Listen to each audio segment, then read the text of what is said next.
Good morning, students. This is the first question of the exercise of chapter 1.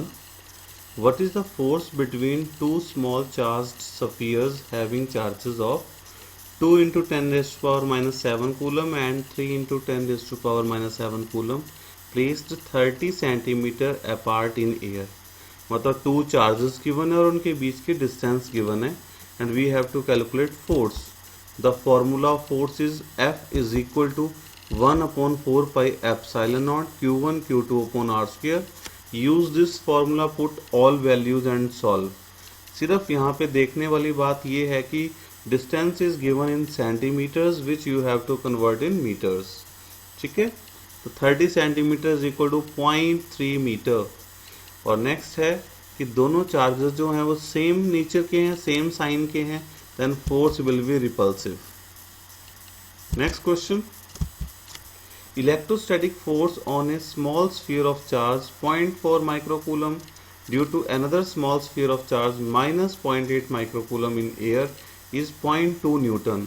Force is given, two charges are given, distance between them we have to calculate. And what is the force on second sphere due to first? My dear student, second का answer तो आपको पता होगा कि जो first body second पे force लगाती है उतनी ही सेकंड बॉडी फर्स्ट पे फोर्स लगाएगी. The force will be same 0.2 newton. अब force is given, two charges are given. Use same formula F is equal to 1 upon 4 pi epsilon naught Q1 Q2 upon R square and solve. You will get the value of R. Distance between them will be 0.12 meter and force will be same 0.2 Newton. Next question, question number 3. Check that the ratio K E square upon G M E M P is dimensionless. Look up a table of physical constants and determine the value of this ratio. What does the ratio signify? Very simple question. Solution is, ये जो आपको ratio दे रखी है के E square upon G M E M P, आप क्या करेंगे, सबसे पहले इन सभी कांस्टेंट्स के आप यूनिट्स लिखेंगे. के क्या है, इसका यूनिट है न्यूटन मीटर स्क्वायर पर coulomb square. E is the charge of electron, unit आएगा इसका कूलम स्क्वायर. और उसके बाद जी क्या है, ग्रेविटेशनल कांस्टेंट, इसका यूनिट है न्यूटन मीटर स्क्वायर पर KG square. Mass of proton unit is KG and mass of electron unit is kg. पूरे को solve करके you will get the only single constant one. All will be cancelled with each other. Nothing is left. It means this is a dimensionless quantity. अब आपने इसकी value find करनी है. Put all the constants. K की value कितनी होती है, 9 into 10 raised to power 9. E charge of electron 1.6 into 10 raised to power minus 19. E square है तो इसका स्क्वेयर हो जाएगा. जी कांस्टेंट है, gravitational constant 6.67 into 10 raise to power minus 11. Mass of proton 1.66 into 10 raise to power minus 27.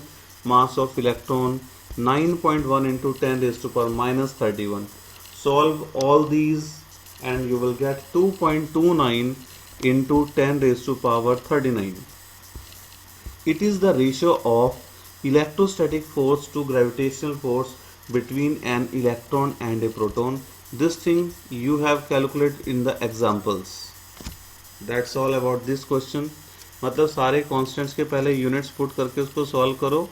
Nothing unit will be left. It means it is dimensionless. Put all the constants and solve. You will get this value. This value is equal to the ratio of electrostatic force to gravitational force between electron and proton. Next question. Explain the meaning of statement electric charge of a body is quantized. Why can one ignore quantization of charge when dealing with macroscopic level large scale charges? Answer is quantization of charge you have studied during the theory chapter. Charge on a body is always in the form of an integral multiple of electronic charge or elementary charge. It is never in fraction. Q is equal to plus minus NE, where N is an integer and E is 1.6 into 10 is for minus 19 coulomb. Charge on an electron or proton is the minimum charge which can exist independently. Next, as charge is quantized, Q is equal to plus minus Ne. E की value आपको पता है. At macroscopic level, amount of charge is very large as compared to charge E. मतलब क्या होता है, ये जो ट्रांसफर ऑफ इलेक्ट्रॉन्स होता है that is very very small, has very small value in coulomb, और मैक्रोस्कोपिक लेवल पे ओवरऑल चार्ज बहुत ज़्यादा होता है, तो इससे कोई फर्क नहीं पड़ता. Okay, in very simple example you can say, कुएं में आप 2 गिलास पानी के डाल दो या 2 गिलास पानी के निकाल दो, तो उस कुएं के पानी के लेवल के ऊपर कोई फर्क नहीं पड़ता. Just like that you can say.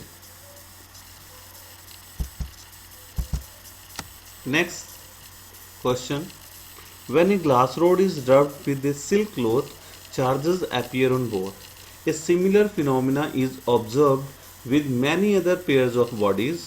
Explain how this observation is consistent with the law of conservation of charge. Answer is,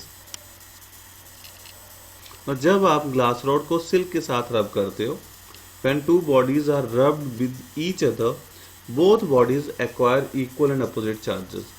एक बॉडी पे पॉजिटिव चार्ज आएगा, दूसरी बॉडी पे उतना ही नेगेटिव चार्ज आएगा, तो net charge on two bodies remain same, that is 0. जितना पहले वो न्यूट्रल थी, जितना एक बॉडी पे प्लस चार्ज आएगा उतना ही दूसरी बॉडी पे नेगेटिव चार्ज आएगा, तो net result will be 0. Thus we can say that charges can be created only in equal and opposite pairs. This observation is consistent with the law of conservation of charge. Next is 4-point charges. 4 charges are given: 2 microcoulomb, minus 5 microcoulomb, 2 microcoulomb and again minus 5 microcoulomb are located at corners of a square ABCD of side 10 centimeter. What is the force on a charge of 1 microcoulomb placed at the center of square? ठीक है, ये square है, 4 corners के ऊपर 4 charges रखे हुए हैं, but see carefully, 2 microcoulomb, इसके अपोजिट भी डायगनली 2 माइक्रोकूलम ही है. हेयर बी पे -4 5 माइक्रोकूलम है, इसके डायगनली अपोजिट भी -5 माइक्रोकूलम है. आपने बिल्कुल सेंटर ओ के ऊपर एक चार्ज प्लेस करना है 1 microcoulomb, and you have to calculate net force on this charge placed at the centre. आपको पता है दोनों कॉर्नर्स के अपोजिट, डायगनली अपोजिट कॉर्नर्स के ऊपर जो चार्जेस हैं वो सेम है, साइन भी सेम है, तो दोनों फोर्सेस लगाएंगे equal and opposite.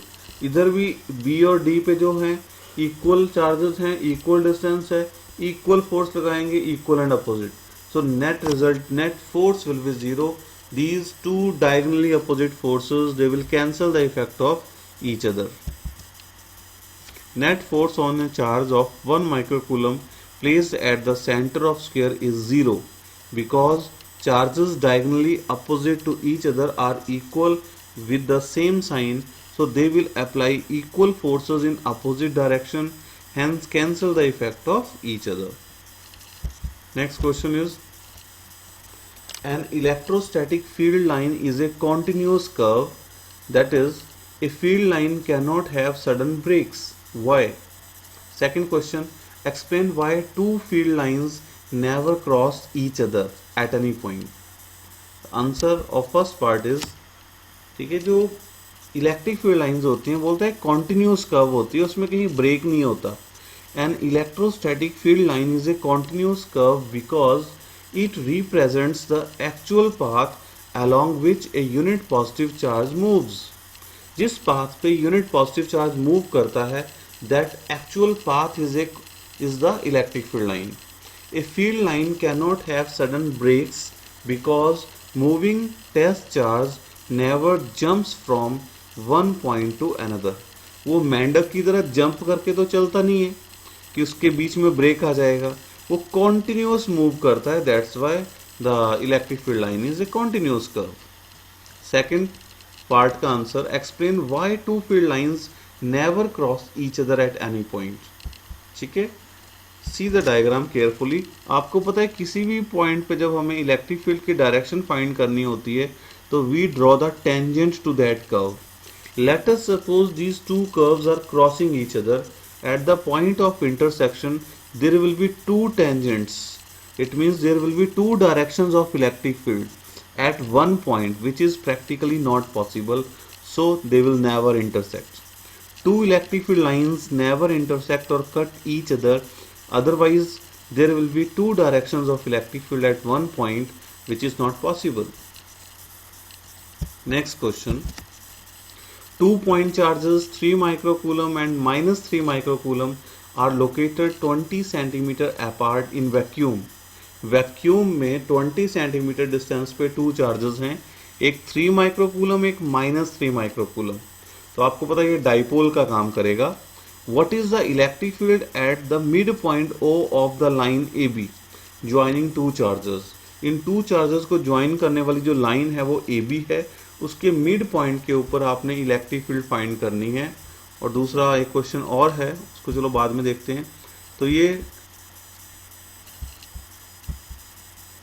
Okay, electric field, अब यहाँ पे डायग्राम आप खुद ड्रॉ कर सकते हैं कि मिड पॉइंट के ऊपर देखेंगे नेगेटिव चार्ज के लिए इलेक्ट्रिक फील्ड आएगी टूवर्ड्स द चार्ज और पॉजिटिव चार्ज के लिए आएगी अवे फ्रॉम चार्ज।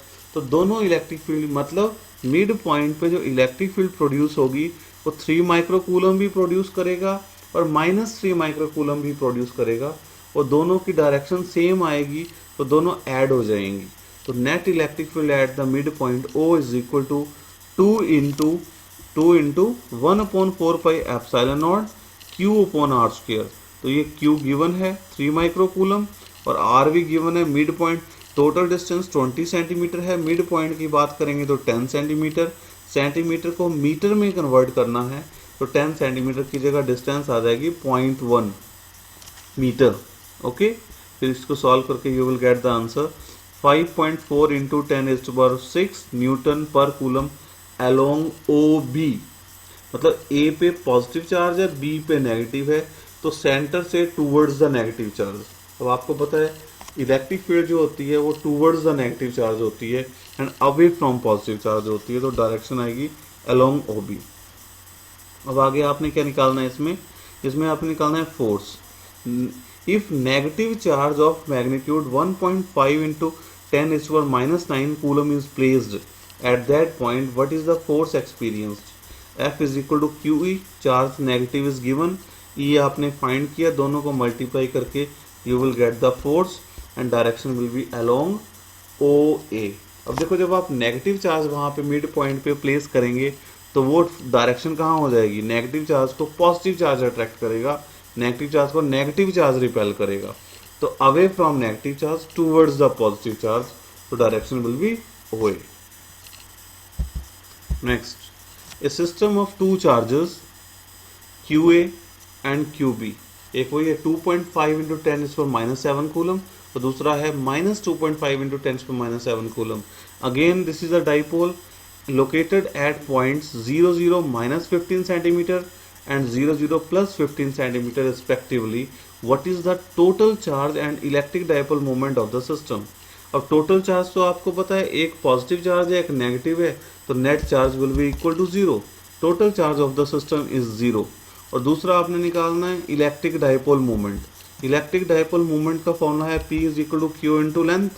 तो Q कितना है 2.5 इंटू 10⁻⁻7 और लेंथ कितनी है, लेंथ आपको पता है ओरिजिन से एक साइड -15 एक साइड +15, तो टोटल डिस्टेंस हो जाएगी 30 सेंटीमीटर। 30 सेंटीमीटर को मीटर में कन्वर्ट करेंगे you will get the answer. अब आपको देखनी है डाइपोल मोमेंट की डायरेक्शन। आपको पता है टूवर्ड्स कहाँ होती है, negative charge to positive charge. तो नेगेटिव चार्ज कहाँ पे है, नेगेटिव चार्ज है आपको पता है ये बी पॉइंट पे, पॉजिटिव +15 पे, तो इसका मतलब नेगेटिव टू पॉजिटिव, तो along negative z axis. Next question is an electric dipole moment दे रखा है आपको 30 डिग्री है और आपको टॉर्क निकालनी है। टॉर्क का फॉर्मूला क्या होता है, tau is equal to PE sin theta, P is given, E is given and you will get the answer.